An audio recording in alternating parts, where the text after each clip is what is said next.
Hello and good morning to everyone दोस्तों। कैसे हैं आप लोग? स्वागत करता हूं मैं आपका आपके अपने प्लेटफॉर्म A1IS यूट्यूब चैनल पे। आज हम लोग 19th ऑफ फरवरी के कुछ इंपॉर्टेंट करंट अफेयर्स को देखने वाले हैं। ठीक है। इससे पहले तक हमारे इससे पहले तक हमारे 18th ऑफ फेब तक के सारे करंट अफेयर्स आपके हो चुके हैं ना। आज हमें इसे पूरा करना है। 19 फेब के कुछ इंपॉर्टेंट करंट अफेयर्स को आज हमें देखना है। ठीक है। बहुत सारे इंपॉर्टेंट टॉपिक्स हैं। कौन कौन से टॉपिक्स देख लो। Pakistani troops open fire on Indian border. ठीक है। तो इंडिया पाकिस्तान के बॉर्डर पे पाकिस्तानी ट्रूप्स ने बॉर्डर पे सीज फायर एग्रीमेंट को तोड़ दिया और वहां पे फायरिंग स्टार्ट कर दी थी। ठीक है। Silent crisis red hole mining क्या होती है इसके बारे में लगातार न्यूज में आ रहा है। पिछले महीने में मैं आपको बता रहा था कि रेड होल माइनिंग न्यूज में है। इसके बारे में देख लो, क्वेश्चन आपका आ सकता है। ठीक है। कुक आइलैंड क्या है? उसने वो अपनी करीबी बढ़ा रहा है चाइना के साथ, क्यों बढ़ा रहा है और न्यूजीलैंड को इससे क्या प्रॉब्लम है और न्यूजीलैंड के प्रॉब्लम होने की वजह से और यूएसए को क्या प्रॉब्लम है, इन सारी चीजों के बारे में आज हम लोग देखेंगे। और इसरो ने अनवील किया है वर्ल्ड्स लार्जेस्ट प्रोपेलेंट मिक्सचर, इसका क्या महत्व होने वाला है, सारी चीजों के ऊपर डिस्कशन करेंगे। और भी बहुत सारे टॉपिक्स हैं, सिर्फ 4 टॉपिक्स नहीं है। ठीक है। तो एक बार क्या करते हैं, हमेशा की तरह पहले हम लोग एक दिन पहले के कुछ करंट अफेयर जो हम लोगों ने किए थे उसको उससे क्वेश्चन सॉल्व करने की कोशिश करते हैं, जो कि आपको टेलीग्राम चैनल पे मिला था। ठीक है। तो एक एक करके देखें। पहला क्वेश्चन देखते हैं क्या है। म्यूनिक सिक्योरिटी कॉन्फ्रेंस, ठीक है, एमएससी के बारे में बताया था। Munich security conference is primarily focused on which of the following. तो किस चीज पे प्राइमरली फोकस्ड रहता है? तो इसका करेक्ट आंसर मैंने आपको क्या बताया था कि international security and defence policies, ये आपको ध्यान रखना है। ठीक है। तो मेनली किस चीज के लिए था? मेनली ये सिक्योरिटी एंड डिफेंस पॉलिसीज के लिए था। ये चीज आपको ध्यान रखना है। हर साल होता है म्यूनिक जर्मनी में, ये चीज ऑलरेडी मैं बता चुका हूं। ठीक है। बट अब ये बहुत सारे अलग अलग टॉपिक्स पे भी बातचीत करता है, जैसे कि क्लाइमेट चेंज हो गया, ट्रेड हो गया, हर टाइप के टॉपिक्स पे अब आजकल वहां पे बातें होती हैं। बट इसका प्राइमरली जो पर्पस था वो सिक्योरिटी पर्पस से था। ये चीज आपको ध्यान रखना है। सिक्योरिटी पर्पस से इसे बनाया गया था। ये चीज आप ध्यान रखेंगे। ठीक है। म्यूनिक में होता है कहां पे? जर्मनी में। ये चीज आपको ध्यान रखना है ना। अभी जर्मनी में फिर से इलेक्शंस होने वाले, आपको पता ही है किसकी, कौन वहां पे चांसलर था, उसका नाम आप मुझे नीचे कमेंट सेक्शन में बताएंगे। ठीक है। म्यूनिक सिक्योरिटी कॉन्फ्रेंस के बारे में मैंने आपको बताया था कि इसे 1963 में सेटअप किया गया था, है ना। और उसके बाद से हर साल ये कॉन्फ्रेंस ऑर्गेनाइज होता है। और जो अभी ऑर्गेनाइज हुआ है ये इसका 61st कॉन्फ्रेंस था। ये चीज बता चुका हूं, जिसमें हमारे डॉक्टर एस जयशंकर साहब, जो कि हमारे फॉरेन मिनिस्टर हैं, उन्होंने पार्टिसिपेट किया। ठीक है। तो ये चीज आप ध्यान रखेंगे। सारी चीजों को ये मैं ऑलरेडी कवर करा चुका हूं कल के दिन। ठीक है। अब देखो question number second. Which act, ध्यान सुनना, which act establishes RBI as custodian of India's foreign exchange, है ना।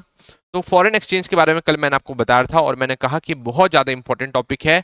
यूपीएससी से कई बार क्वेश्चन आए हुए हैं यूपीएससी में, और बीपीएससी 69 बीपीएससी में भी इससे क्वेश्चन आ चुका है। ठीक है। अलग अलग पीसीएस एग्जामिनेशन के लिए, सारे एग्जामिनेशन के लिए ये जो टॉपिक है काफी ज्यादा इंपॉर्टेंट है। तो मैंने आपको बताया था कि फॉरेन एक्सचेंज का कस्टोडियन कौन है? आरबीआई है। तो आरबीआई को ये पावर कौन से एक्ट के तहत मिलती है? तो इसका करेक्ट आंसर है आरबीआई एक्ट 1934। ये बात मैं ऑलरेडी बता चुका हूं। ठीक है। फॉरेन एक्सचेंज में कौन किस किस टाइप के रिजर्व्स होते हैं, सारी चीजें हम लोगों ने ऑलरेडी करी थी, है ना। 2024 में हमारा $700 बिलियन को भी क्रॉस कर गया था फॉरेन एक्सचेंज रिजर्व। और ऐसा करने वाली इंडिया चौथी कंट्री थी। ये चीज आपको ध्यान रखना है। ठीक है। मतलब इंडिया ने एक अपना ही रिकॉर्ड बना दिया था। ये चीज बता चुका हूं, है ना। 1991 1992 में फॉरेन एक्सचेंज रिजर्व के खत्म होने की वजह से, उसके डिप्लीट होने की वजह से ही बैलेंस ऑफ पेमेंट क्राइसिस आ गया था। चीजों को ध्यान रखना है। ठीक है। समझ में आया कि नहीं आया? फॉरेन एक्सचेंज के बारे में आरबीआई एक्ट 1934 एम्पावर करता है आरबीआई को कि ये कस्टोडियन है किस चीज का? फॉरेन एक्सचेंज रिजर्व का। ये चीज आप ध्यान रखेंगे। ठीक है। अब ये देखो, ये क्वेश्चन आपका पूछा गया था 69th बीपीएससी में। मैंने आपको क्या बताया था कि यहां से क्वेश्चन आ रखे थे, और ये देखो कितना इजी क्वेश्चन पूछा गया था। ध्यान सुनना। The foreign exchange reserve of RBI include which of the following. क्या क्या चीजें इंक्लूडेड होती है फॉरेन एक्सचेंज रिजर्व में? तो इसका करेक्ट आंसर क्या है? इसका करेक्ट आंसर है ऑल ऑफ द अबव, क्योंकि ये सारी चीज मैं ऑलरेडी आपको बता चुका हूं, है ना। मैंने आपको क्या बताया था कि फॉरेन करेंसी एसेट्स होते हैं, गोल्ड होता है, SDR special drawing rights and reserve trunk position. ये सारी चीज मैं आपको बता चुका हूं। ये दोनों आईएमएफ से रिलेटेड होता है। इसको हम आईएमएफ जब कवर करेंगे तब आपको ये चीज पढ़ने को मिलेगा। और ये सारी चीज मैं ऑलरेडी आपको बता चुका हूं। ठीक है। फॉरेन करेंसी एसेट इसमें सबसे ज्यादा मात्रा में हम लोग रखते हैं, और सेकंड नंबर पे क्या रखते हैं? सेकंड नंबर पे हम लोग गोल्ड रखते हैं, है ना। गोल्ड रखते हैं। ठीक है। तो इस तरीके से आपको समझते हुए चलना होगा। क्वेश्चन नंबर सेकंड भी कंप्लीट हो गया था और आपने एक प्रीवियस ईयर क्वेश्चन भी यहाँ पे कर लिया है। क्वेश्चन नंबर थर्ड पे चलते हैं। What is the primary focus of India energy week? अभी इंडिया एनर्जी वीक हम लोगों ने ऑर्गेनाइज किया था, है ना। ये इसका थर्ड एडिशन था। इसका थर्ड एडिशन था, जो कि कहां पे हुआ है? जो कि न्यू दिल्ली में हुआ है, यशोभूमि में। न्यू दिल्ली यशोभूमि में। इसका मेन मकसद क्या था? प्राइमरी फोकस क्या था? Enhancing enhancing energy security and sustainability, ये चीज आपको ध्यान रखना है, ठीक है। एनर्जी सिक्योरिटी से रिलेटेड और बहुत सारे यहाँ पे एमओयू भी साइन हुआ है। एक एमओयू ब्राजील के साथ भी साइन हुआ है, ब्राजील की कंपनी के साथ, पेट्रोब्रास करके कंपनी है उसके साथ साइन हुआ है। उसके बारे में मैं ऑलरेडी कल मैंने आपको बताया है, जाकर कल के करंट अफेयर्स देखिए, सारी चीजें कवर हो जाएंगी, ठीक है। तो इस तरीके से करना है। इंडियन एनर्जी वीक के बारे में मैंने आपको बता दिया था, ये 3rd एडिशन हुआ है, बहुत जल्दी इसने बहुत अच्छे मुकाम पे पहुंच गया, बहुत सारे विजिटर्स अब यहाँ पे आते हैं और एक तरीके से फिर ये पूरा कॉन्फ्रेंस होता है, ठीक है। अब देखो 4th एडिशन कहाँ पे होगा, इसके बारे में मैंने आपको एडवांस में बता दिया था। इसका जो 4th एडिशन होने वाला है ये 2026 में होगा, गोवा के अंदर, ठीक है। गोवा के अंदर ये एडिशन होने वाला है, इंडिया एनर्जी वीक, ये चीज आप ध्यान रखना। नेक्स्ट क्वेश्चन की तरफ आगे बढ़ेंगे। नेक्स्ट क्वेश्चन है, which IIT recently developed solar dehydration technology to boost farmers income. Solar dehydration technology क्या होता है, कल बताया था। तो कौन सी आईआईटी ने डेवलप किया है, तो करेक्ट आंसर इसका क्या है, आईआईटी कानपुर ने, है ना। और आईआईटी गुवाहाटी ने ध्यान रखना बताया है 4-5 दिन पहले, आर्मी के साथ एमओयू साइन किया है, किस चीज के लिए, बैम्बू बैम्बू से बने हुए बंकर्स के लिए, ठीक है। बैम्बू से बने हुए बंकर्स के लिए, ये चीज आपने ध्यान रखना है। समझ में आया कि नहीं आया, आईआईटी कानपुर ने किस चीज के लिए किया है, सोलर डिहाइड्रेशन टेक्नोलॉजी सॉरी बनाई है, और आईआईटी गुवाहाटी ने आर्मी के साथ एमओयू साइन किया है बैम्बू बंकर्स के लिए, ये चीज आप ध्यान रखेंगे, ठीक है। क्वेश्चन 5 देखिए, ईस्ट वेस्ट कॉरिडोर, जब मैं आपको हाईवेज के बारे में, रोड इंफ्रास्ट्रक्चर के बारे में बता रहा था कि अब इंडिया का वर्ल्ड का सबसे लार्जेस्ट रोड इंफ्रास्ट्रक्चर है इंडिया के पास, जो कि पहले 2nd नंबर पे था आफ्टर यूएस। नाउ इंडिया का सबसे बड़ा रोड इंफ्रास्ट्रक्चर है पूरे वर्ल्ड में, ये चीज आप ध्यान रखेंगे, ठीक है। ये नितिन गडकरी ने अनाउंस किया, बट क्वालिटी नहीं है, बट लेंथ वाइज हम लोग का सबसे बड़ा हो गया है। तो इसमें वही पूछा गया है कि ईस्ट वेस्ट कॉरिडोर किसको कनेक्ट करता है। ईस्ट वेस्ट कॉरिडोर NH27 को भी कहते हैं, ठीक है। तो NH27 ईस्ट वेस्ट को एक तरीके से जोड़ने की कोशिश कर रहा है। तो कौन कौन सी 2 जगह को जोड़ता है, तो इसका करेक्ट आंसर क्या है, इसका करेक्ट आंसर है सिलचर और पोरबंदर में, है ना। सिलचर कहाँ पे, आसाम में, and Porbandar is in Gujarat, ठीक है, गुजरात में है। तो इस तरीके से समझते हुए आपको चलना होगा। समझ में आया कि नहीं आया। और मैंने आपको क्या बताया था, मैंने आपको बताया था नेशनल हाईवे 44 के बारे में, ये चीज आप थोड़ा सा देख लेना। मैंने आपको क्या बताया था कि नेशनल हाईवे 44 श्रीनगर से कन्याकुमारी तक कनेक्ट करता है, और ये हमारा सबसे लॉन्गेस्ट नेशनल हाईवे है, ये चीज बताई थी। National highway authority of India के बारे में बताया था, किसके अंडर में है, मिनिस्ट्री ऑफ रोड्स के अंदर में, एंड बॉर्डर रोड ऑर्गेनाइजेशन जो कि मिनिस्ट्री ऑफ डिफेंस के अंदर में है, जो कि बॉर्डर का इंफ्रास्ट्रक्चर देखता है। और अभी ये भूटान के साथ मिलके प्रोजेक्ट दंतक भी चला रहा है, जिसके तहत वो बीआरओ जो है वहां पे इंफ्रास्ट्रक्चर क्रिएट करने की कोशिश कर रहा है, कहां पे, भूटान के अंदर, ठीक है। तो इस टाइप से चीजों को सॉल्व करते हुए चलना है। 5 क्वेश्चन हमारे कल के करंट अफेयर से हो चुके हैं। अब हम लोग आज का पहला टॉपिक देखेंगे। पहला टॉपिक देखिए क्या है, पहला है, Pakistani troops open small arm fire on Indian post at LOC in Poonch, ठीक है। आर्मी की तरफ से कहा गया कि पाकिस्तान की तरफ से गोलीबारी करी गई है और सीज फायर एग्रीमेंट जो था इंडिया पाकिस्तान के बीच में उसको तोड़ दिया गया है, ठीक है।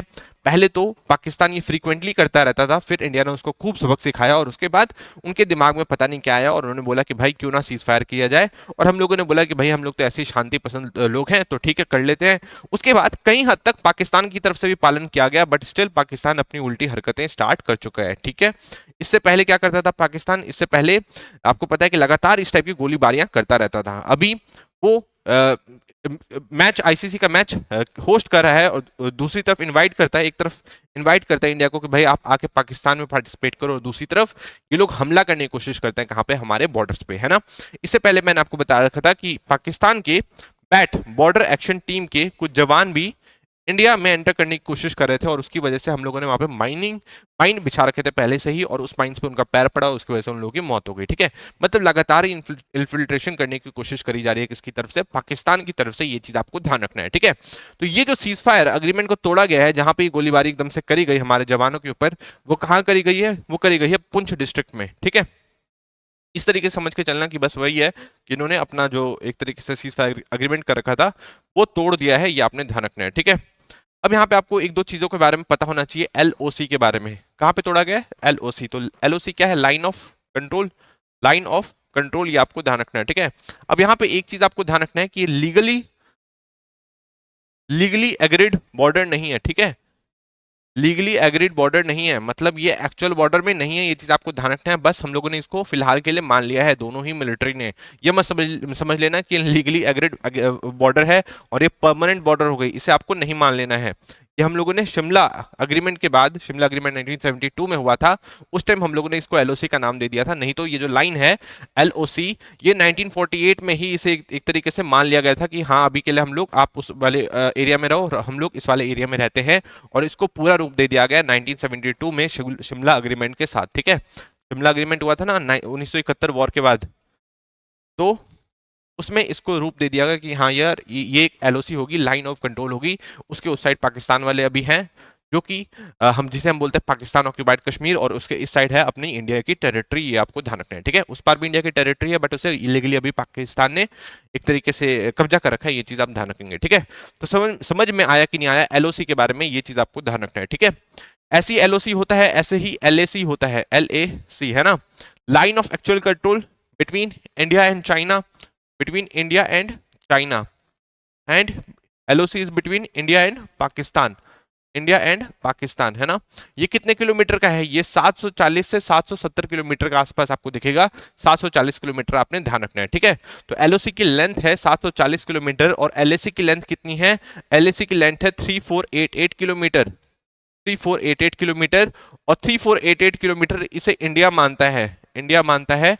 जो चाइना है वो मानता है कि एलएसी की लेंथ है 2000 किलोमीटर, ये चीज आपने ध्यान रखना है। ठीक है, ये चाइना का पर्सपेक्टिव है कि ये इसे 2000 किलोमीटर मानता है, और हम लोग का पर्सपेक्टिव है कि ये 3488 किलोमीटर। आपको पता है कि चाइना की कब्जाने की आदत है दूसरों की जमीन, तो वो क्या कह रहा है कि वो कह रहा है कि 2000 की तो लेंथ है, उसके बाद तो हमारी जमीन है। ठीक है, तो समझ में आया कि नहीं आया कि एलओसी की लेंथ कितनी है? 740 किलोमीटर, और एलएसी की लेंथ कितनी है? 3488 किलोमीटर, ये चीज आपको ध्यान रखना है। ठीक है, और आपको पता होना चाहिए पाकिस्तान के साथ जो हमारा बॉर्डर लगता है वो कितने किलोमीटर का है टोटल?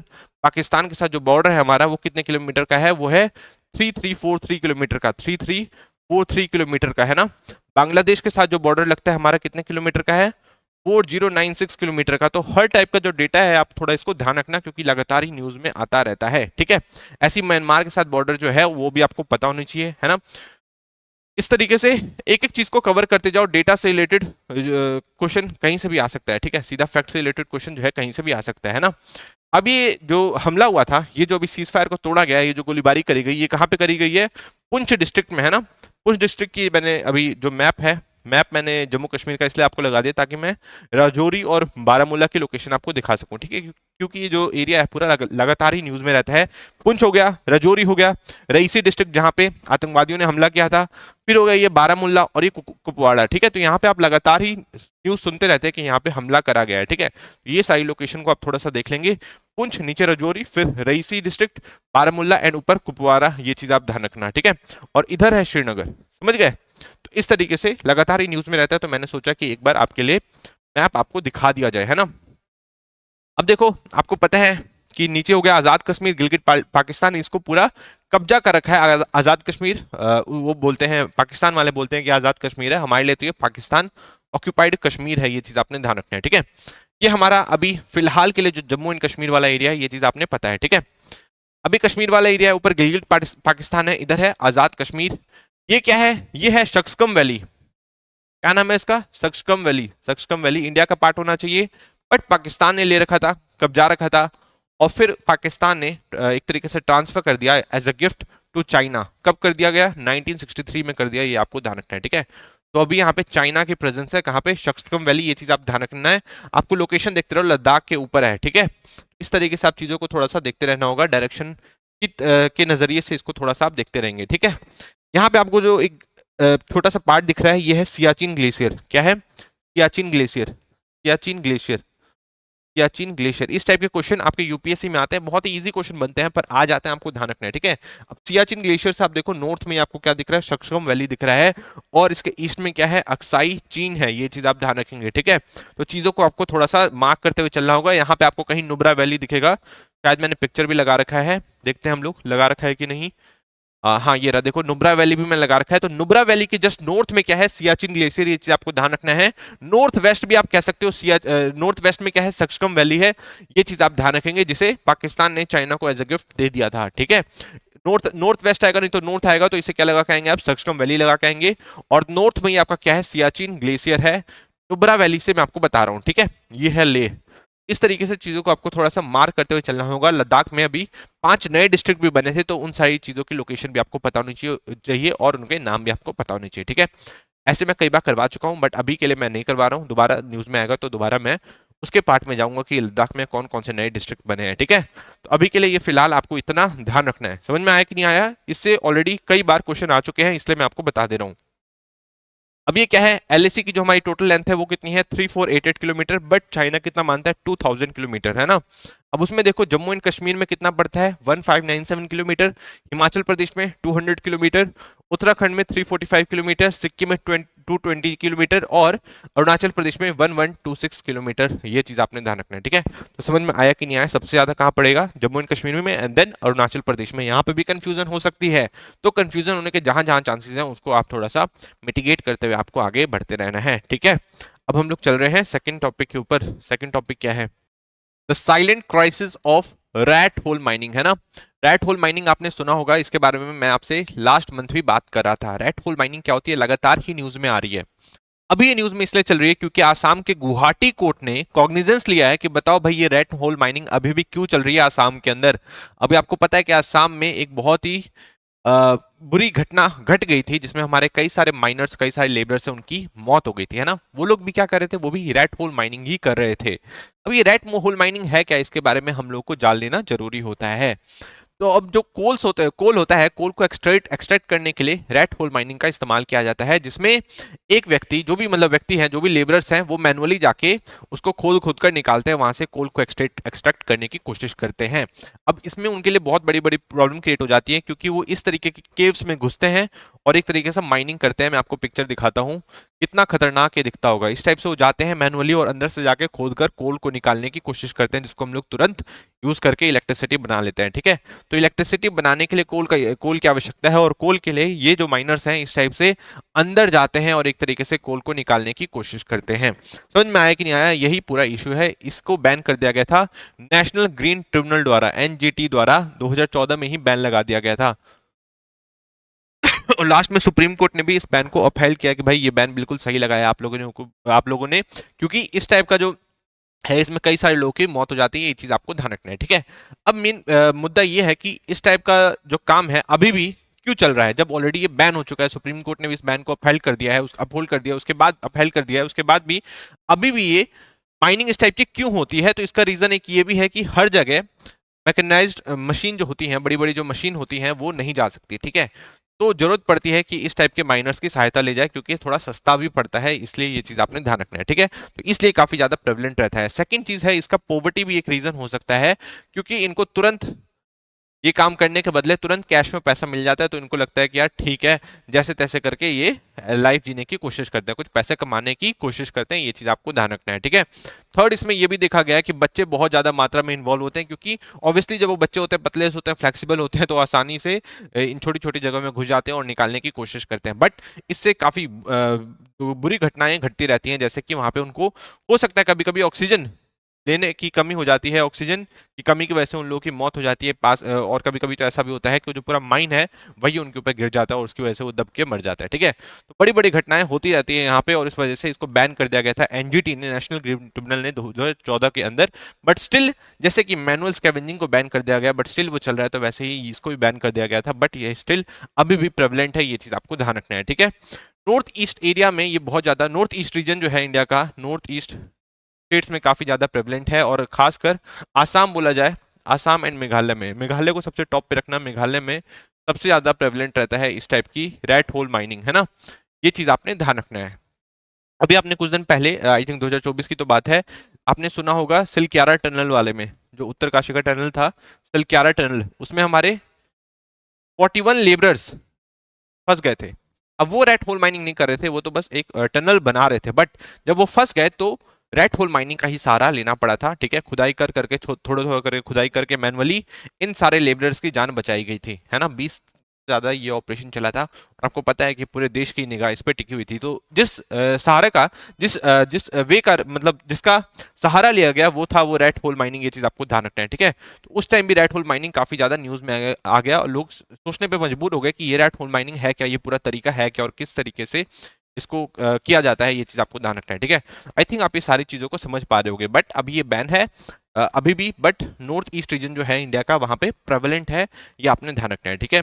एक्चुअली हुआ क्या था 1980s के बाद जैसे जैसे इंडस्ट्रीज का विकास होने लग गया वेस्ट बंगाल वाले एरिया में, तो उसकी वजह से कोल्स की जरूरत पड़ने लग गई, और कोल्स की जब जरूरत पड़ने लग गई तो इस तरीके से ही कोल्स को निकालना सबसे सस्ता और ईजी लगा क्या बोलते हैं कंट्रीज को, ठीक है, कंपनीज को, बड़ी बड़ी कंपनीज को, और बड़े बड़े माफिया जो भी कह सकते हो, है ना। अभी भी प्रेवलेंट इसलिए है क्योंकि इस पे एक तरीके से इस पे बैन तो लगा दिया गया है, बट जो ब्यूरोक्रेट्स होते हैं, पॉलिटिशियंस होते हैं, मिलकर एक तरीके से एक पूरा संगठित होकर ये काम अभी भी करते रहते हैं, इससे कई सारे लोगों की मौत हो जाती है, ये चीज आप ध्यान रखना है, ठीक है। बच्चे भी काफी ज्यादा उसमें फंसे हुए हैं जिसे हमें निकालने की जरूरत है। सेकंड थर्ड न्यूज की तरफ आज हम लोग पढ़ेंगे चलेंगे। थर्ड टॉपिक क्या है देखिए, Cook Island China sign comprehensive strategic partnership deal raising concerns in New Zealand. अभी कुक आइलैंड कहां पे है इसके बारे में हमें जानना थोड़ा सा जरूरी हो जाता है, ठीक है। अब कुक आइलैंड नाम की एक कंट्री है, ठीक है, वो मतलब अपने आप में एक कंट्री है, और उसके प्राइम मिनिस्टर अभी गए हुए थे कहां पे, चाइना में, और उन्होंने एक स्ट्रेटेजिक पार्टनरशिप डील की है किसके साथ, चाइना के साथ। अब इनका कहना है कि भाई मैंने अपने नेशनल इंटरेस्ट में काम किया है और इससे हमारे देश में इन्वेस्टमेंट आएगी। तो आप सबको लग रहा होगा कि सर सही तो है, इसमें गलत क्या है, सब लोग अपने नेशनल इंटरेस्ट में काम करते हैं, हम लोग को प्रॉब्लम नहीं है, बट न्यूजीलैंड को प्रॉब्लम है, ये चीज आपने ध्यान रखना है, ठीक है। अब न्यूजीलैंड को प्रॉब्लम ये है क्योंकि जो भी कुक आइलैंड के लोग होते हैं उनको एक तरीके से न्यूजीलैंड ने क्या रखा है कि जो भी कुक आइलैंड के जो लोग होंगे, जो भी उनके सिटीजन होंगे, वो अपने आप ही सिटीजन बन जाएंगे न्यूजीलैंड के, ठीक है। मतलब इस टाइप का इनका एक फ्री एसोसिएशन पैक्ट हो रखा है। क्या हो रखा है, कुक आइलैंड का फ्री एसोसिएशन पैक्ट है किसके साथ, एसोसिएशन फ्री एसोसिएशन पैक्ट है किसके साथ, न्यूजीलैंड के साथ, जिसके तहत जो भी कुक आइलैंड के लोग हैं वो एक तरीके से सिटीजन है किसके, न्यूजीलैंड के भी, ये आपको ध्यान रखना है, ठीक है। न्यूजीलैंड अपने बजट से भी कुछ ना कुछ पैसे निकाल के हमेशा कुक आइलैंड को देता रहता है, मतलब काफी करीबी रिश्ते हैं। बट अभी जो कुक आइलैंड है वो चाइना के क्लोज जा रहा है, जिससे न्यूजीलैंड को थोड़ा सा डर लग रहा है, ये चीज आपको ध्यान रखना है, ठीक है। अब डर लगने की वजह क्या है, डर लगने की वजह है लोकेशन, एक बार हम लोग देख लेते हैं क्या है डर लगने की वजह, आपको समझ में आ जाएगा। ये है ऑस्ट्रेलिया, ये है न्यूजीलैंड, और यहाँ पे आपको दिखेगा कुक आइलैंड, ठीक है। समझ में आया कि नहीं आया, यहाँ पे टोंगा और समोआ के बीच में आपको दिखेगा कुक आइलैंड, ये चीज आपको ध्यान रखना है, ठीक है। कौन सा वाला रीजन है, ये साउथ पैसिफिक रीजन है, साउथ पैसिफिक ओशन में आपको कुक आइलैंड मिलेगा, ये चीज आप ध्यान रखना है, ठीक है। तो न्यूजीलैंड के नॉर्थ ईस्ट में एंड ऑस्ट्रेलिया के ईस्ट में आपको इस टाइप से कुक आइलैंड देखने को मिल जाएगा, ये चीज आपने ध्यान रखना है। आसपास की लोकेशन भी देख लो, ये रहा कुक आइलैंड, और देख लो आसपास की लोकेशन फिजी, फिजी लगातार न्यूज में रहता है ना। न्यू सेलेडोनिया, यहाँ पे काफी ज्यादा वायलेंस हुआ था, न्यूज में था। और इसके बारे में और देखना आपको सोलोमन आइलैंड्स पर आपको मार्शल आइलैंड्स मिलेंगे, तो ये सारी लोकेशंस आप थोड़ा सा देख सकते हैं, आसपास के आइलैंड्स देखेंगे तो चीजें और क्लियर होती जाएगी। ये रहा मार्शल आइलैंड्स, देखो सारा इसी वाले रीजन में पड़ रहा है। यहाँ पे है तुवालू आइलैंड, तुवालू आइलैंड के बारे में आपने सुना होगा, जब ये यूनाइटेड नेशन पहुंच गया था ये कहने के लिए कि भाई हमारी जो इंटरनेशनल बाउंड्री है उसे फिक्स कर दो, क्योंकि हमारी जो कंट्री है, हमारा जो आइलैंड है वो डूबता जा रहा है, ठीक है। और अगर डूबता जाएगा तो क्या हमारी इंटरनेशनल बाउंड्री भी कम करते जाओगे, इससे अच्छा आप इसको फिक्स कर दो। इसके लिए यूएन पिछले साल यूएन में पहुंच गया था टुवालू आइलैंड, ये चीज आप ध्यान रखेंगे, ठीक है। तो ये सारी लोकेशन को आपको थोड़ा समझते हुए चलना होगा। ये देखो फिजी, ये रहा कुक आइलैंड, ठीक है। तो इन सब के वेस्ट में पड़ रहा है क्या, Marshall Island, Tuvalu Island, Fiji Island and Cook Island. और कुक आइलैंड नॉर्थ ईस्ट में किसके, न्यूजीलैंड के एंड ऑस्ट्रेलिया के भी ईस्ट में है, ये आपको ध्यान रखना है, ठीक है। कहां पे लाई करता है, ये लाई करता है साउथ पैसिफिक ओशन में, ये चीज आप ध्यान रखेंगे, ठीक है। तो इस तरीके से चीजों को कवर करते हुए चलना है। समझ में आया कि नहीं आया, और क्या हम लोग इसमें देख सकते हैं, कुक आइलैंड के बारे में आपको ध्यान रखना है। मैंने आपको बता दिया कि फ्री एसोसिएशन पैक्ट हो रखा है इसका, प्री एसोसिएशन पैक्ट हो रखा है इसका किसके साथ, न्यूजीलैंड के साथ। अभी इसके बारे में एक और चीज आप ध्यान रखेंगे कि ये बहुत सारे आइलैंड से मिलकर बना है। इसका जो एक मुख्य आइलैंड है उसका नाम है रोरा टोंगा, रोरा टोंगा नाम का इसके पास एक आइलैंड है, कुक आइलैंड के अंदर आता है रोरा टोंगा, ये चीज आपको ध्यान रखना है। और इसकी जो कैपिटल है, कुक आइलैंड की जो कैपिटल है जिसका नाम है आवारुआ, आवारुआ, वो इसी आइलैंड में पड़ती है। रोराटोंगा आइलैंड में ही पड़ती है, कुक आइलैंड के, ये चीज आपको ध्यान रखना है, ठीक है। तो कुक क्या है, कुक आइलैंड्स एक ग्रुप ऑफ आइलैंड्स है, जिसका जो मेन आइलैंड है जहां पे सबसे ज्यादा पॉपुलेशन है, 80% ऑफ पॉपुलेशन है, वो है रोराटोंगा आइलैंड में, ठीक है। और यहीं पे इसकी कैपिटल है अवरुआ करके, ये चीज आप ध्यान रखेंगे, ठीक है।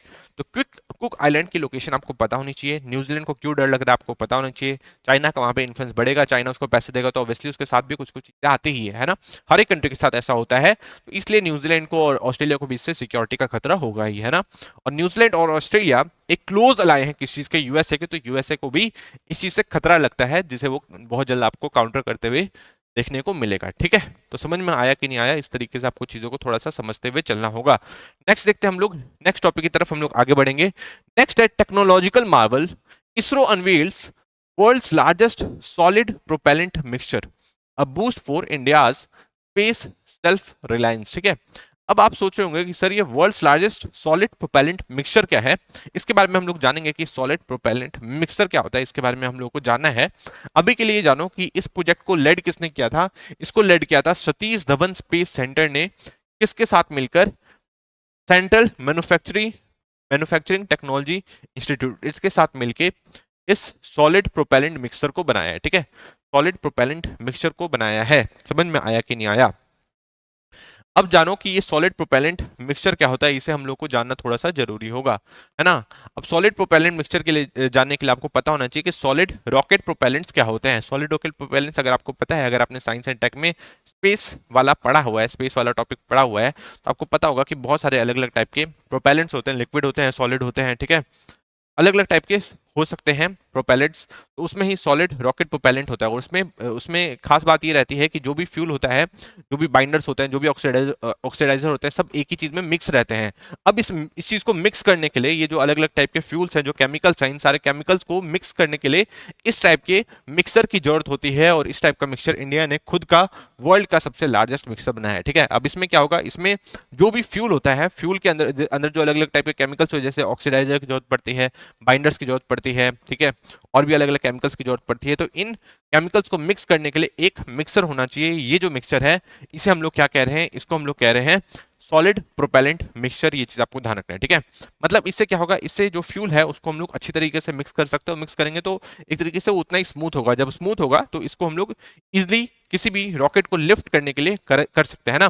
अगर उसमें इंप्योरिटीज रही, अगर उसको हम लोग अच्छी तरीके से मिक्स नहीं कर पाए, तो प्रॉब्लम क्या होगा, प्रॉब्लम यही होगा कि हमारा जो फ्यूल है वो वेस्ट भी जाएगा। सेकंड चीज, हमारा हो सकता है रॉकेट अच्छी तरीके से उड़ ही ना पाए, है ना, जितनी हाइट पे जहां पे हम पहुंचाना चाहे वो पहुंच ही ना पाए, काफी ज्यादा उसमें प्रॉब्लम्स आ सकती है, वो क्रैश भी कर सकता है, कुछ भी हो सकता है ना। जब आप उसको अच्छी तरीके से करोगे नहीं, जब आप अपनी गाड़ी में तेल ढंग से डालोगे ही नहीं, उसमें इंप्योरिटीज रखोगे, तो गाड़ी चल के तो बंद होगी ही ना।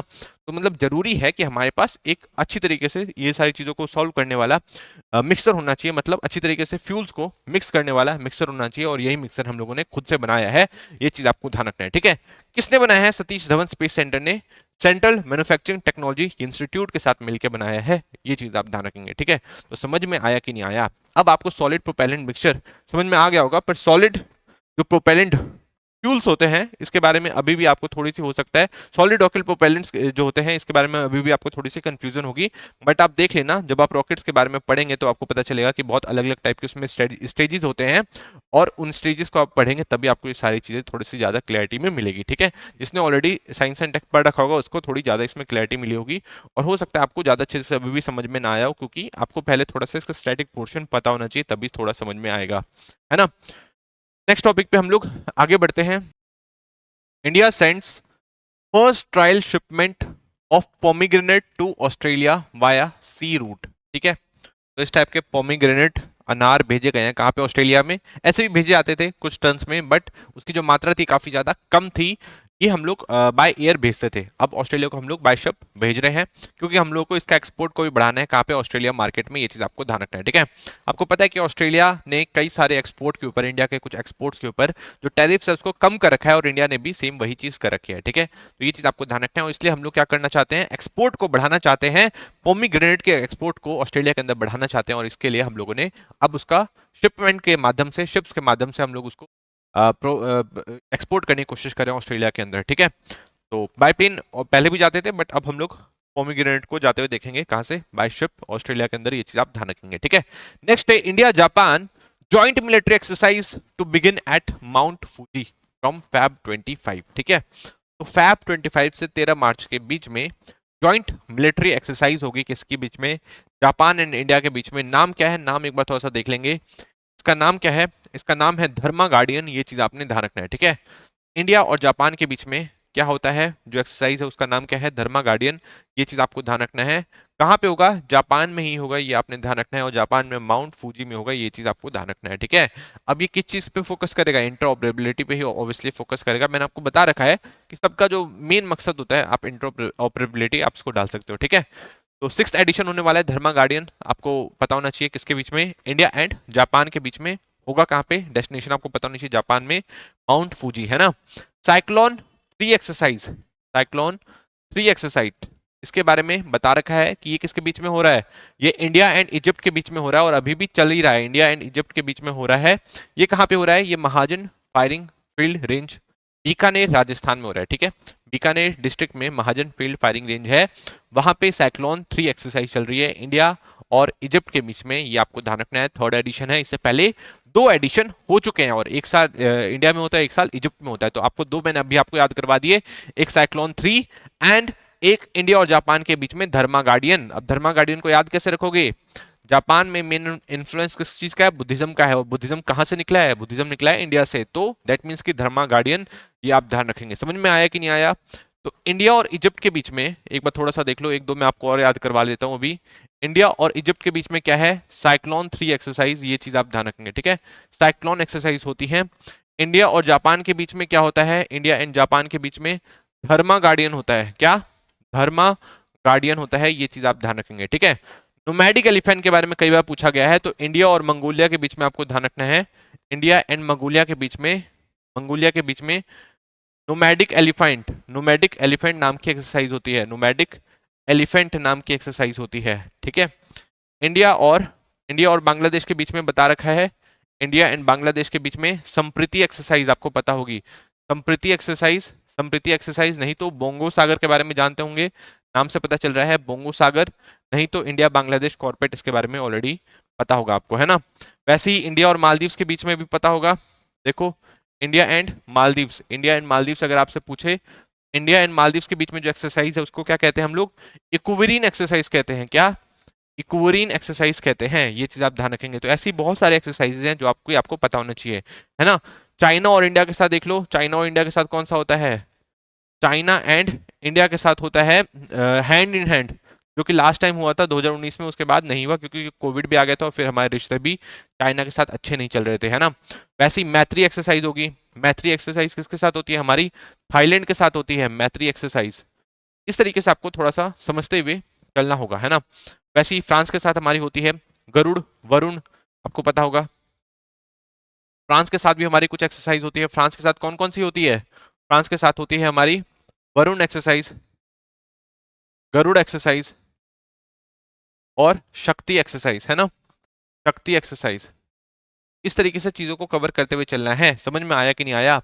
गरुड़ एयरफोर्स की एक्सरसाइज होती है, वरुण आपकी नेवी की एक्सरसाइज होती है और शक्ति एक्सरसाइज इंडियन आर्मी और फ्रांस आर्मी के बीच में होती है। तो आपको चीजों को थोड़ा सा याद करोगे तो सारी चीजें क्लियर हो जाएगी। देखो मेरे को भी याद है, मैंने भी रैंडमली आपको जो जो दिमाग में आते गए मैंने आपको सारा बता दिया। और भी मेरे दिमाग में बहुत सारे एक्सरसाइज हैं, जैसे कि राइट फ्लैग होता है, ठीक है, मालाबार एक्सरसाइज होती है। तो सारे एक्सरसाइजेस के बारे में आप पढ़ना स्टार्ट करोगे तो आपको चीजें दिमाग में जाने लग जाएगी, ठीक है। जैसे मेरे को सारी चीजें याद है वैसे आपको भी हो सकती है। बहुत ही कॉमन फिनोमिना, ऐसा कुछ भी मुश्किल नहीं है। ये चीज आप ध्यान रखेंगे, ठीक है। समझ में आया कि नहीं आया? हमारी मलेशिया के साथ जो एक्सरसाइज चलती है उसको हम लोग क्या कहते हैं, ये आप मुझे बताओगे, ठीक है। और म्यांमार के साथ जो एक्सरसाइजेज होती हैं उसको आप क्या कहते हैं, ये चीज आप मुझे बताएंगे। संप्रीति एक्सरसाइज के बारे में ऑलरेडी आपके बीपीएससी में क्वेश्चन पूछ चुका है, फिर से हो सकता है पूछ ले, क्योंकि बांग्लादेश के साथ काफी ज्यादा इश्यूज चल रहे हैं, तो आपको थोड़ा बहुत पता होना चाहिए, वो थोड़ा सा देख लेना, ठीक है। समझ में आया कि नहीं आया? अगर डेजर्ट साइक्लोन आपसे पूछ लिया जाए तो उसका यूएई आंसर है, और अगर सिर्फ साइक्लोन एक्सरसाइज पूछ लिया जाए तो उसका आंसर इजिप्ट है, इंडिया और इजिप्ट, ठीक है। तो इस तरीके से समझते हुए चलना है। नेक्स्ट देखिए, India Matsya deep ocean submersible clears wet test, ठीक है। तो मत्स्य 6000 के बारे में बता रखा है। मत्स्य 6000 ये क्या है? ये एक डीप ओशियन रिसर्च व्हीकल है। ये चीज आपको ध्यान रखना है। ये क्या है? ये है deep ocean, deep ocean research vehicle. अब इसका काम ये है कि डीप ओशन में जाएगा और रिसर्च करेगा इंडिया के बिहाफ पे, ठीक है। अभी एक तरीके का सबमर्सिबल व्हीकल है जिसमें 3 लोग तक बैठ सकते हैं, ठीक है। तो इसको हम लोग कह सकते हैं कि मैंड सबमर्सिबल व्हीकल है। मैंड सबमर्सिबल व्हीकल है जिसमें 3 लोग तक बैठ सकते हैं और ये पानी के अंदर डीप में जाएंगे। 6000 मीटर तक डीप जा सकते हैं, 6000 मीटर तक डीप जा सकते हैं। और इसके पास रोबोटिक हैंड्स भी हैं, जो कि हम जो भी रिसर्च करना चाहते हैं डीप ओशन में आप समझ गए होंगे, हाई सीज में जाकर, डीप ओशन में जाकर, नीचे एकदम जाकर हम लोग जो भी रिसर्च करना चाहते हैं वो वहां पे कर सकते हैं, ठीक है। अब इससे रिलेटेड मैं आपको कुछ दिन पहले एक न्यूज बताया था न्यूजीलैंड के बारे में, जहां पे अब नए प्राइम मिनिस्टर बने हैं और उनके ही एक रिसोर्स मिनिस्टर है। उन्होंने पुराने प्राइम मिनिस्टर को काफी क्रिटिसाइज किया कि भाई आप लोगों ने डीप ओशन रिसर्च पे क्यों बैन लगा रखा था, हम लोग उसको दोबारा स्टार्ट करने वाले हैं। और न्यूजीलैंड इसके बारे में सोच रहा है कि डीप ओशन रिसर्च पे एक तरीके से जो इसने बैन लगा रखा था कि यहाँ के रिसोर्सेज हैं उसको हम लोग को इस्तेमाल नहीं करना चाहिए, क्योंकि इससे जो हमारा प्लेनेट है, जो कि पहले ही काफी ज्यादा हम लोगों ने इसको बर्बाद कर रखा है, ये और बर्बाद होने लग जाएगा। क्योंकि जब आप वहां पे रिसर्च करोगे तो ऑब्वियसली किसी ना किसी फॉर्म का एनर्जी का इस्तेमाल करोगे, उससे काफी पॉल्यूशन होगा, जैसे कि एयर पॉल्यूशन होगा वहां का, सॉरी वाटर पॉल्यूशन होगा वहां पे, लाइट पॉल्यूशन होगा, है ना, वहां पे आसपास गंदगी बढ़ेगी और वहां की जो इकोलॉजी होगी उसको काफी ज्यादा डिस्टर्बेंस होगी। इसे हमें नहीं करना चाहिए। बट अब न्यूजीलैंड सोच रहा है कि हम भी करेंगे, भाई सब लोग ही तो कर रहे हैं, ठीक है, ये चीज आपको ध्यान रखना है। इंडिया ने भी डीप ओशन रिसर्च के लिए इस व्हीकल को बनाया है मत्सा 6000, ये चीज आपको ध्यान रखना है, ठीक है। समझ में आया कि नहीं आया? इसको किसके द्वारा बनाया गया है? इसको बनाया गया है national institute of ocean technology. इसके द्वारा national institute of ocean technology इसने बनाया है डीप ओशन मिशन के लिए। किस चीज को?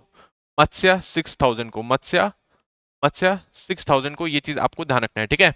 और इसे बनाया गया है under Samudrayaan mission, under under Samudrayaan mission, ये चीज आपको ध्यान रखना है, ठीक है। तो समुद्रयान मिशन इस बार भी न्यूज में था, क्योंकि इसे इस बार 600 करोड़ रुपए दिए गए हैं हमारे बजट में, ये चीज आपको ध्यान रखना है, ठीक है।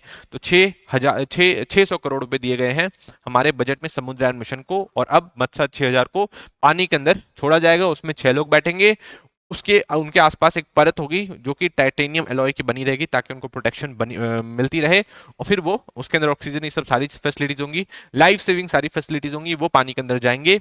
और इस मत्स्य 6000 में क्या बोलते हैं, रोबोटिक आर्म्स भी लगे हुए हैं, जिसकी वजह से वो लोग जो भी रिसर्च करना चाहते हैं वहां पे रिसर्च कर सकते हैं। ये चीज आपको ध्यान रखना है, ठीक है। इनके जो रोबोटिक आर्म्स है उससे कोई भी रिसर्च करना चाहते हैं, इनके पास अच्छे बढ़िया बढ़िया क्वालिटी वाले कैमरा लगे हुए हैं, जो भी रिसर्च करना है ये वहां पे अंदर ही रिसर्च करेंगे, ये चीज आपको ध्यान रखना है। और उस रिसोर्सेज हम लोग क्या फायदा उठा सकते हैं इसकी तरफ देखेंगे, ठीक है।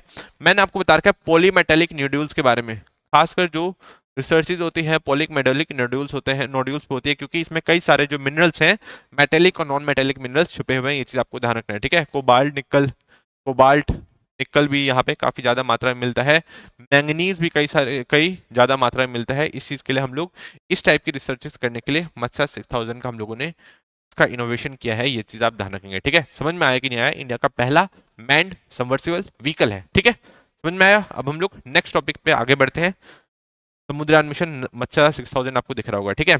अब देखो, कतर के जो अमीर हैं, former Indian navy official jailed in Qatari prison call for return of colleague left behind, ठीक है। तो कतर के जो अमीर हैं शेख तमीम बिन बिन हमद अल थनी, ये आए हुए इंडिया पे, और इंडिया में इनका ग्रैंड वेलकम किया गया है, किसके द्वारा? प्राइम मिनिस्टर मोदी जी के द्वारा, है ना। किसी ने एक्सेप्ट नहीं किया था, एक्सपेक्ट नहीं किया था कि इंडिया इतना बड़ा वेलकम देगा, किसको? कतर के अमीर को।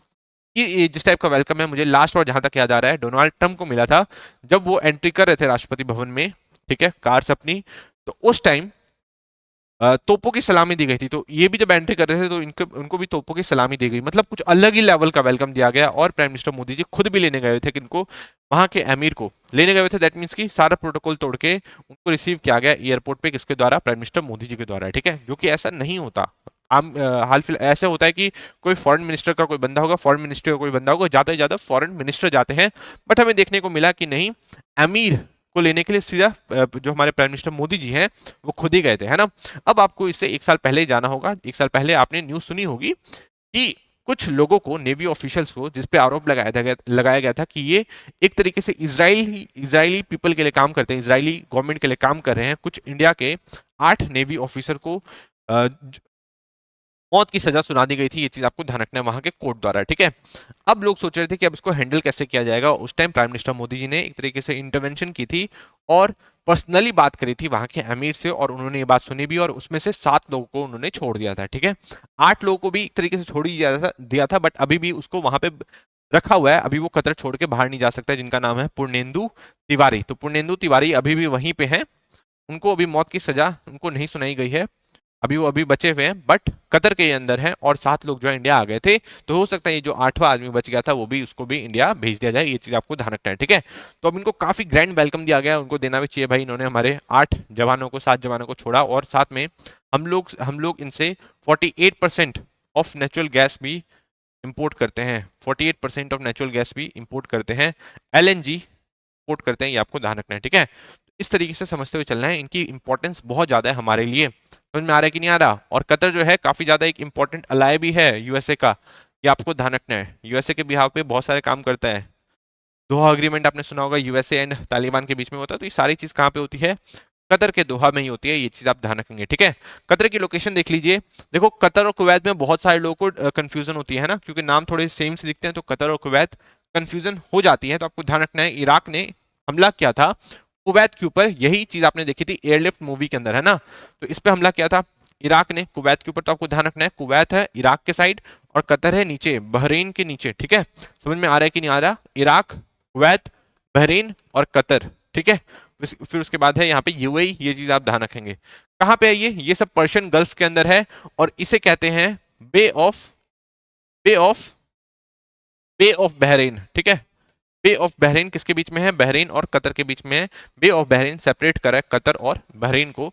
ये चीज आप ध्यान रखेंगे, ठीक है। तो इस तरीके से चीजों को थोड़ा सा आप लिंक करके पढ़ोगे तो सारी चीजें आपको क्लियर हो जाएगी। अब एक और चीज जान लो, एक इस टाइप का क्वेश्चन आया हुआ था, आई थिंक बीपीएससी का ही क्वेश्चन है। इसमें आपसे कुछ करेंसीज लिखे गए थे और पूछा कि इसमें सबसे ज्यादा स्ट्रॉन्गेस्ट करेंसी कौन सी है। तो बहुत सारे लोगों ने यूएस डॉलर्स लगा रखा था, बट अभी का मैं अभी आपको तुरंत अभी का रेट बता रहा हूं मैं आपको, फरवरी 2025 का। आप देख लो अभी इस सीक्वेंस में, ये चीज आपको ध्यान रखना है, और यही सीक्वेंस ज्यादातर टाइम फॉलो होता है। थोड़ा बहुत ऊपर नीचे हो जाता है, बट ज्यादातर यही फॉलो रहता है। यूरो स्ट्रॉन्ग है किससे, यूएस डॉलर से। ये चीज आपको ध्यान रखना है, ठीक है। सबसे ज्यादा स्ट्रॉन्ग कौन सा है, कुवैती दिनार है, क्योंकि नेचुरल गैस का बहुत ज्यादा एक तरीके से एक्सपोर्ट करते हैं। फिर है सेकंड नंबर पे बहरीनी दिनार, फिर है ओमानी रियाल, फिर जॉर्डेनियन दिनार। इस टाइप से आप करते रहोगे। आपको मेन चीज क्या ध्यान रखनी है कि सबसे ऊपर है कुवैती, फिर बहरीनी। ये चीज आप ध्यान रखेंगे, ठीक है। तीसरी चीज ये आप ध्यान रखेंगे कि यूरो जो है वो यूएस डॉलर से ज्यादा स्ट्रांग है। और चौथी चीज ये याद रखेंगे कि जो ब्रिटिश का पाउंड है वो ज्यादा स्ट्रांग है किससे, यूरो से, ठीक है। आपको ये चीज पता होनी चाहिए। आपको पता है कि ब्रिटेन ने यूरोपियन यूनियन को छोड़ दिया था, और उनकी अभी करेंसी क्या है, ब्रिटिश पाउंड है। ब्रिटिश पाउंड की जो करेंसी है उसकी वैल्यू यूरो से ज्यादा है, और यूरो की वैल्यू यूएस डॉलर से ज्यादा है, ठीक है, ज्यादा है। और सबसे ज्यादा किसकी है, सबसे ज्यादा है कुवैती दिनार की, और सेकंड नंबर पे है बहरीनी दिनार की। ये चीज आप ध्यान रखेंगे, ठीक है।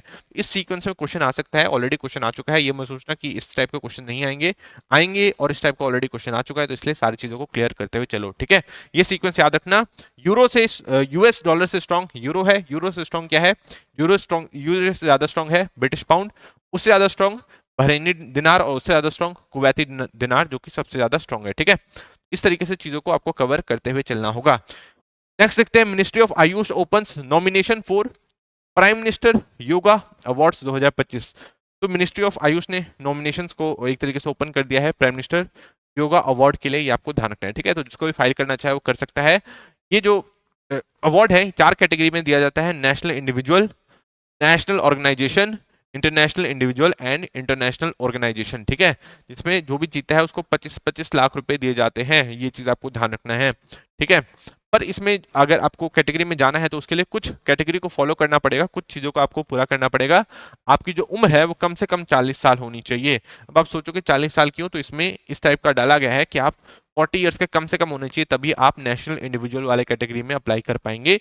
और आपके पास कम से कम 20 साल का एक्सपीरियंस होना चाहिए, 20 साल का योगा में एक्सपीरियंस होना चाहिए, और लगना चाहिए कि 20 साल से कम आप फैला रहे हो, सॉरी, आप जो योगा है उसको प्रमोट करने की कोशिश कर रहे हो, ऐसा कम से कम लगना चाहिए। ऐसा नहीं जैसा कि हम लोग इन्फ्लुएंसर देखते हैं ना कि एकदम से कोई कहीं से भी, गाँव से, शहर से, कहीं से भी एकदम से वायरल हो जाता है कुछ टाइम के लिए, पूरी वाहवाही लूटता है, फिर एकदम से मार्केट से चल जाता है, मतलब पूरे न्यूज व्यूज से चल जाता है। तो ऐसा नहीं होना चाहिए। आप कंसिस्टेंसी आपकी दिखनी चाहिए कि यार योगा को आप पहले से ही काफी ज्यादा प्रमोट करते आ रहे हो। ऐसा नहीं कि आपने बस ऐसी इन्फ्लुएंसर बनने के लिए क्या बोलते हैं कुछ टाइम के लिए प्रमोट कर दिया, ऐसा नहीं लगना चाहिए। 20 साल से कम आप प्रमोट करते हुए रहने चाहिए, तभी आपको ये अवार्ड दिया जाएगा, नेशनल युवा ये योगा अवार्ड। ये चीज आपको ध्यान रखना है, ठीक है। समझ में आया कि नहीं आया? हमारे जो प्राइम मिनिस्टर मोदी जी हैं उनका योगा पे खास ध्यान रहता है कि भाई योगा क्या बोलते हैं काफी ज्यादा जरूरी है हमारे लोगों के लिए, है ना। जब प्राइम मिनिस्टर मोदी जी बने थे प्राइम मिनिस्टर, उस टाइम आपको पता है कि 2015 से हम लोग लगातार इंटरनेशनल योगा डे मना रहे हैं ना। 2014 में इसे यूएन द्वारा घोषित कर दिया गया था कि 21 जून को क्या बोलते हैं हर साल इंटरनेशनल योगा डे मनाया जाएगा, है ना।